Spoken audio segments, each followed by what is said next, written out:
Јеменскиот председател Абд Рабух Мансур Хади тврди дека постигнал договор со бунтовниците Хути, кои што опколиле неговата резиденција да ги отфрли предложените уставни промени на кои што тие се противеа. За возврат, бунтовниците ќе се повлечат од заземените објекти и ќе ослободат више владин представник граб над саботата. Дова дојде по 3 дена насилство во Сана, кое што ги алармираше земјите во заливот, Обединетите нации и САД. Вашингтон се потпира на владата во Сана во битката против милитантите на Ал-Каида стационирани во Јемен. Американскиот државен секретар Џон Кери вели дека следењето на ситуацијата во Јемен е приоритет за САД.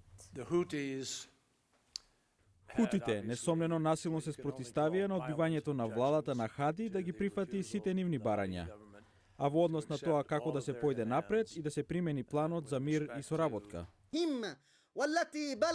Водачот на бунтовниците Абдул Малик Ал-Хути бара споделување на власта. Заливските земји САД и Британија повикаат на политичка спогодба. Постојат предпоставки дека хутите, кои што веќе еднаш ја зазедоа Сана во 2012-та, имаат поддршка од Иран.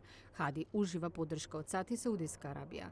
Даниел Сервер од Универзитетот Џонс Хопкинс преку Скајп коментира дека доколку не се реши политичката криза, таа би можела да ја потхрани секташката борба меѓу саудиските сунити и иранските шиити во регионот. Сведоци сме на серија војни потикнати однадвор, кои што се предизвик за државните структури на Блискиот Исток. Хутите не може да полагаат право самите да владеат со Јемен, но со еден дел можеби да. Ова е опасна ситуација. Портпаролката на Стејт Департментот Џен Псахи вели дека продолжуваат американските напори против Ал-Каида во Јемен. Тоа се уште трае. Заинтересирани сме за силно присуство во Јемен, деломно поради нашите контратерористички напори.